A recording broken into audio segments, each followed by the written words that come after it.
Hello students, welcome back to my channel students versus study.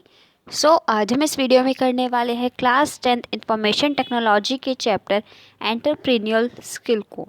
चलिए start करते हैं।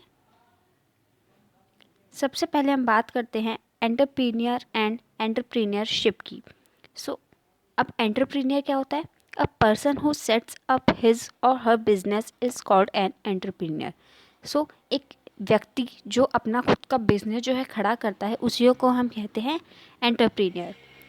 Entrepreneur का मतलब है कोई ऐसा व्यक्ति जिसके पास कोई आइडिया हो कि वो उस आइडिया को यूज़ में लाके कोई अच्छा प्रोडक्ट और सर्विस बना सके, सर्विस प्रोवाइड करा सके, जिसे जो लोग हैं वो ख़रीदे, उनको कुछ ऐसे प्रोडक्ट्स बना सके, कुछ ऐसी सर्विसेज प्रोवाइड करवा सके जिससे कि जो लोग हैं उनकी तरफ अट्रैक्ट हो।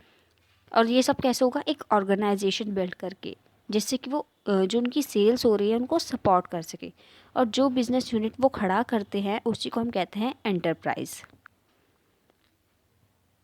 ये देखिए, आप यहाँ पे इस फिगर में भी देख सकते हैं कि एक एंटरप्रेन्योर कौन होता है? एक पर्सन होता है जो कि एक प्रोसेस लगा के, जिसे हम कहते हैं एंटरप्रेन्योरशिप, इस प्रोसेस को वो लगाता है। एंड एक एंटरप्राइज यानी कि एक आउटकम कह रहे हैं। एंटरप्राइज क्या थी हमारे यहाँ पर?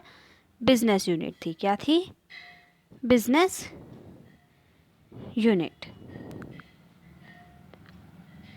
एंटरप्रेन्योरशिप होता क्या है? It is a dynamic activity that helps the entrepreneur to bring changes and innovation in the process of production.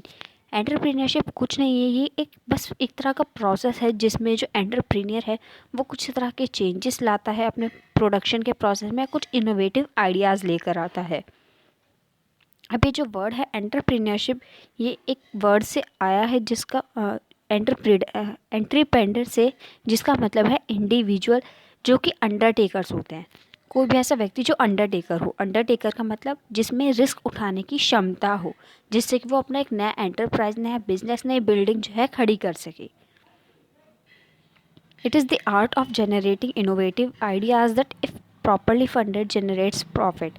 यानी कि एंटरप्रेन्योरशिप एक इस तरह की, एंटरप्रेन्योरशिप में यहाँ पे एक कला कहा गया है कि वो एक इस तरह की कला है जिसमें अगर हम इनोवेटिव आइडियाज़ जो हैं जनरेट करते हैं और उनको अच्छी तरह से इम्प्लीमेंट करें तो वो हमारे लिए प्रॉफिटेबल हो सकता है, हमारे लिए प्रॉफिट जनरेट कर सकता है। अब बात करते हैं एंटरप्रेन्योरशिप एंड सोसाइटी की। Entrepreneurs contribute to things such as national employment, innovation, society building, community, economic development, etc. जो एंटरप्रेन्योर्स होते हैं वो बहुत सारी चीज़ों में जो है अपना योगदान देते हैं, जैसे कि नेशनल एम्प्लॉयमेंट में, कुछ इनोवेटिव आइडियाज़ क्रिएट करने में, कोई भी एडवाइस चाहिए हो तो ये बहुत अच्छी एडवाइस दे देते हैं। Society buildings, community, economic development, हर चीज़ में जो है इनका काफ़ी ज़्यादा योगदान देखने को हमें मिलता है। They provide communities that create social benefits for a community. वो कुछ इस तरह की अपॉर्चुनिटीज़ प्रोवाइड करवाते हैं जिससे कि जो कम्युनिटी है उसके लिए बहुत तरह के सोशल बेनिफिट जो है क्रिएट हो जाते हैं। सोशल बेनिफिट्स का मतलब सामाजिक रूप से जो है उनके लिए बेनिफिट्स खड़े हो जाते हैं। They contribute to the welfare of societies, के साथ साथ वो सोसाइटी के वेलफेयर में भी अपना योगदान दिखाते हैं। ओके, आज इतनी मिस्टेक हो रखी है। How does an entrepreneur help the society? कोई भी एंटरप्रेन्योर जो है सोसाइटी को किस तरीके से हेल्प करता है? कोई भी एंटरप्रेन्योर सोसाइटी को नीचे दिए गए जो वेज है उनसे हेल्प करता है। फर्स्ट है डोनेशंस। जो हमारे एंटरप्रेन्योर होते हैं, अगर इनका काफ़ी ज़्यादा प्रॉफिट होने लगता है ना, मतलब अगर इनको अपना जो लगा रहे हैं उतना तो मिल रहा है, उसके साथ साथ ज़्यादा मिल रहा है, तो काफ़ी ज़्यादा डोनेशंस भी देते हैं। जो हम चैरिटेबल इंस्टीट्यूशंस होते हैं, जो अनाथ आश्रम्स होते हैं, वहाँ पे जो है अपनी पूरी की पूरी चैरिटी जो है वो दिखाते हैं, वहाँ पे बहुत ज़्यादा दान करते हैं, वहाँ पे पैसे देते हैं और बहुत कुछ करते हैं। एंड स्पॉन्सरशिप, यानी कि कोई भी प्रोग्राम होता है तो उसको स्पॉन्सर करते हैं, उसका जो भी खर्चा होता है वो वही उठाते हैं। वेलफेयर प्रोग्राम्स, बहुत सारे वेलफेयर प्रोग्राम्स जो हैं ये चलवाते हैं। एडवाइसेस टू रिस्पेक्टिव गवर्नमेंट, और मैंने अभी आपको बताया था ना कि इनके पास इतने अच्छे अच्छे आइडियाज़ होते हैं कि किसी को भी एडवाइस देने में काफ़ी ज़्यादा अच्छे माने जाते हैं। क्वालिटीज़ ऑफ एन एंटरप्रेन्योर, की एंटरप्रेन्योर की क्या क्या क्वालिटीज़ हो सकती हैं? सबसे पहले डिसिप्लिन, ये जो है काफ़ी ज़्यादा डिसिप्लिन होते हैं। सेकंड है कॉन्फिडेंस। इनमें कॉन्फिडेंस जो है वो भरपूर मात्रा में होता है, क्योंकि उनको अपने ऊपर थोड़ा विश्वास भी होना चाहिए ना, कि हाँ मैं इस काम को कर सकता हूँ या कर सकती हूँ और मैं करके दिखाऊंगा या करके दिखाऊंगी। देन ओपन माइंडेडनेस, यानी कि ये काफ़ी खुले विचारों के होते हैं। इनिशिएशन, यानी कि इनका जो काम करने का तरीका होता है वो शुरुआत से ही काफ़ी ज़्यादा स्मूथली चल रहा होता है। उनको पहले से ही पता होता है कि इन्हें क्या करके, मतलब इस काम को करके उन्हें क्या मिल सकता है या क्या होगा। वो पूरा सोच समझिए एक प्लान जो है क्रिएट करके चलते हैं कि अगर मैं ऐसा करता हूँ या करती हूँ तो ऐसा हमें देखने को मिलेगा। फिर कॉम्पिटिटिव, अब कंपटीशन तो बिज़नेस में देखने को मिलता ही है, सो ये काफ़ी ज़्यादा कॉम्पिटिटिव होते हैं, कॉम्पिटिशन में काफ़ी ज़्यादा विश्वास रखते हैं। क्रिएटिविटी, इनका जो माइंड होता है काफ़ी ज़्यादा क्रिएटिव होता है, बहुत सारे प्लान्स बनाने में और बहुत कुछ करने में। एंड डिटर्मिनेशन, मतलब इनमें काम करने का जो जुनून होता है, ऐसा जुनून बहुत ही कम लोगों में देखने को मिलता है, लेकिन एंटरप्रेन्योर्स में ये सबसे ज़्यादा देखने को मिलता है। इनका जो बात करने का, जो इनकी कम्युनिकेशन स्किल्स होती है, जो इनका बात करने का तरीका होता है वो काफ़ी ज़्यादा अच्छा होता है, काफ़ी ज़्यादा अट्रैक्टिव होता है।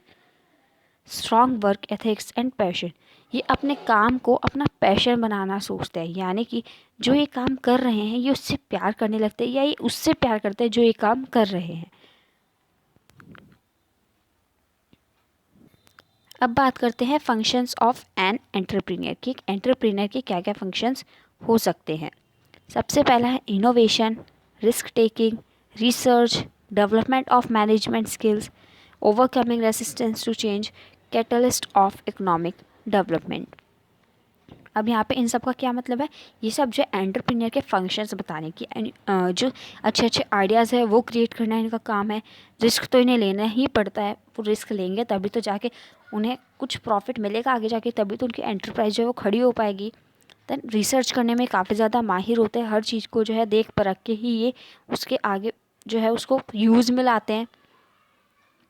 डेवलपमेंट ऑफ मैनेजमेंट स्किल्स, जो मैनेजमेंट स्किल्स होती है उनका डेवलपमेंट भी काफ़ी ज़्यादा अच्छे तरीके से करते हैं, यानी कि किस चीज़ को किस तरीके से मैनेज करना है, किस तरीके से हैंडल करना है, वो भी इनको काफ़ी अच्छे से आता है। कोई भी अगर मुसीबत आ गई है उसको किस तरीके से हैंडल करना है, they know everything. Role and importance of an entrepreneur की, एक एंटरप्रेन्योर का क्या रोल है, क्या इम्पोर्टेंस है। Bringing economic growth and prosperity, जो हमारे एंटरप्रेन्योर्स होते हैं ये इकोनॉमिक ग्रोथ जो है ये जो है हमारी इकोनॉमिक ग्रोथ में सबसे बहुत ज़्यादा सबसे ज़्यादा नहीं कहूँगी पर बहुत ज़्यादा रिस्पॉन्सिबल होते हैं। प्रॉस्पेरिटी जनरेट करने में इनका काफ़ी ज़्यादा बड़ा हाथ है। Then bringing social stability and balance regional development, यानी कि किसी भी तरह की सोशल स्टेबिलिटी में ही काफ़ी ज़्यादा इनका इम्पॉर्टेंट रोल है, एंड रीजनल डेवलपमेंट को भी ये बैलेंस करके रखते हैं। इकोनॉमिक ग्रोथ की तो हमने अभी बात कर ही ली है।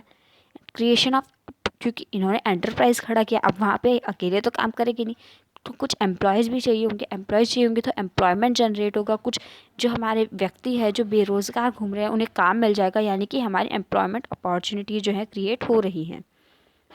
And increase productivity with modern production system, ये नए नए तरह के प्रोडक्शन सिस्टम लाते हैं जिससे कि अपनी प्रोडक्टिविटी को इंक्रीज़ कर सके। प्रोडक्टिविटी इंक्रीज़ करेंगे इनको प्रॉफिट होगा, तो इसलिए ये मॉडर्न प्रोडक्शन सिस्टम जो है लेके आते हैं, और बाद में इनका फ़ायदा जो है हमें भी देखने को मिलता है। अब बात करते हैं कि एंटरप्रेन्योरशिप के बारे में बहुत सारे मिथ्स भी जनरेट होते हैं, उन्हीं मिथ्स के बारे में हम आज पढ़ते हैं। Entrepreneurs are born not made, यानी कि इस मिथ का मतलब है कि जो हमारे एंटरप्रेन्योर्स हैं वो हम, अगर हमें बनना होता है तो हम बचपन से ही वैसा बिहेव करते हैं, हम ऐसा बन नहीं सकते कि अभी हम पैदा हुए हैं हमारे अंदर कुछ आएगा, दिमाग आएगा कि हम एंटरप्रेन्योर जैसा बिहेव करें, उसके जैसा करके दिखाएं। जी नहीं, ये मिथ है बिल्कुल। एंटरप्रेन्योर्स हमेशा पैदाइश थोड़ा ना एंटरप्रेन्योर बन के आते हैं भगवान के पास से, नहीं, ऐसा नहीं होता है। ट्रुथ तो ये है कि it is a discipline compromising of process models and case studies. One can learn about the entrepreneurship by studying the discipline.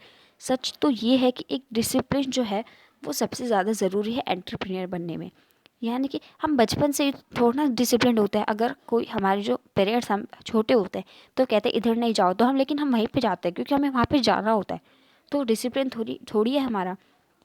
तो इसी तरीके से एंटरप्रेन्योरशिप का मतलब यही है कि सबसे बड़ा जो ट्रुथ है वो ये है कि डिसिप्लिन व्यक्ति होना चाहिए। हम पैदाइश एंटरप्रेन्योर नहीं बन के आते हैं। सेकंड मिथ जो है हमारा, entrepreneurs are academic and social misfits. Becoming an entrepreneur requires a combination of skills and passion, but education also plays a key role in making an entrepreneur a true entrepreneur। यानी कि entrepreneur बनने के लिए हमें skills, passion, इन सब की ज़रूरत होती है, लेकिन एजुकेशन जो है वो सबसे बड़ा रोल जो है प्ले करती है किसी भी एंटरप्रेन्योर को एक अच्छा सच्चा एंटरप्रेन्योर बनने में। Only money is required to be an entrepreneur. Third myth है कि सिर्फ मनी ही चाहिए, सिर्फ पैसा ही चाहिए एंटरप्रेन्योर बने। ये गलत है। फाइनेंस इंपॉर्टेंट हो सकता है कोई भी एंटरप्राइज खड़ी करने में या फिर एंटरप्रेन्योर बनने में, लेकिन वो सबसे ज़्यादा इम्पॉर्टेंट हो ऐसा ज़रूरी नहीं है। जो हमारे आइडियाज़ है, पैशंस है, उनका भी अपना कुछ योगदान रहा है किसी भी एंटरप्राइज को खड़ा करने में। सिर्फ फाइनेंस को हम इम्पॉर्टेंट नहीं कह सकते हैं। To be an entrepreneur a great idea is the only ingredient. एक एंटरप्रेन्योर बनने के लिए सिर्फ एक ग्रेट आइडिया चाहिए और बस हम बन गए एंटरप्रेन्योर। जी नहीं, ये भी गलत है। मैंने अभी बताया ना आपको कि हर चीज़ के अपने अपना एक योगदान है एंड हम उसको ठुकरा नहीं सकते। तो ऐसे ही ग्रेट आइडिया है, ठीक है, किसी के पास ग्रेट आइडिया है तो इसका मतलब ये नहीं है कि वो एंटरप्रेन्योर भी है। हर चीज़ का योगदान अपना अपना है। एंड अगर वो आइडिया हमने, ठीक है हमारे पास आइडिया है, बट अगर हम उसको यूज़ में ही नहीं ला रहे तो वो तो आइडिया ऐसे ही बन के रह गया ना, बस एक आइडिया ही बन के रह गया वो, है ना, वो एक रियलिटी तो नहीं बन पाया ना। सो ये हमारा मिथ है। One wants to be an entrepreneur only to become boss. अब जो हमारा लास्ट मिथ है वो ये है कि कोई भी व्यक्ति अगर एंटरप्रेन्योर बनना चाहता है तो वो सिर्फ इसलिए कि वो अपना खुद का बॉस बन जाए, लेकिन ये गलत है। क्योंकि सच्चाई तो ये है कि अगर हम दूसरे के लिए काम करते हैं तो हमें ज़्यादा आसान पड़ता है जब हम अपने लिए काम कर रहे होते हैं। क्योंकि जब हम दूसरे के अंडर काम कर रहे होते हैं तो हमें पता होता है, वो हमें बता देता है कि ये सब करना है और हम चुपचाप बैठ के कर लेते हैं। लेकिन अगर हम खुद के लिए काम कर रहे होते हैं तो हमें खुद को ही बताना पड़ता है कि हमें क्या करना पड़ रहा है, क्या करना है। हमें जो है अपने पूरे एंटरप्राइज के बारे में खुद ही सोचना पड़ता है कि हमें क्या करना है, किस तरीके से करना है, अलग अलग तरह के आइडियाज़ लाने पड़ते हैं। मतलब सारा जो भार है वो हमारे ऊपर ही होता है। सो ऐसा नहीं है कि बॉस ही बनने के लिए एंटरप्रेन्योर बनना पड़ता है। क्योंकि बॉस बन रहे तो हमें ये भी तो देखना पड़ेगा ना कि हम इतना सारा काम कर रहे हैं तभी तो हम बॉस कहला रहे हैं अपने। अब बात करते हैं कि entrepreneurship as a career option कैसा है।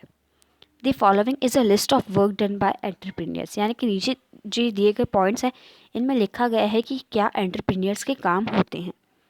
प्रोडक्ट्स क्रिएट करना, सर्विसेज क्रिएट करना, कंपनीज क्रिएट करना, इवन इंडस्ट्रीज भी क्रिएट करना। कोई भी तरह की कंपनी जो है उसको लॉन्च करना, किसी भी तरह का बिजनेस सेटअप करना एंड कोई भी फैमिली बिजनेस खड़ा करना।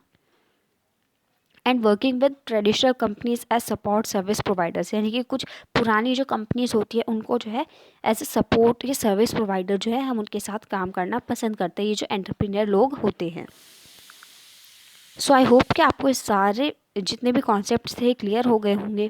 Thanks for watching.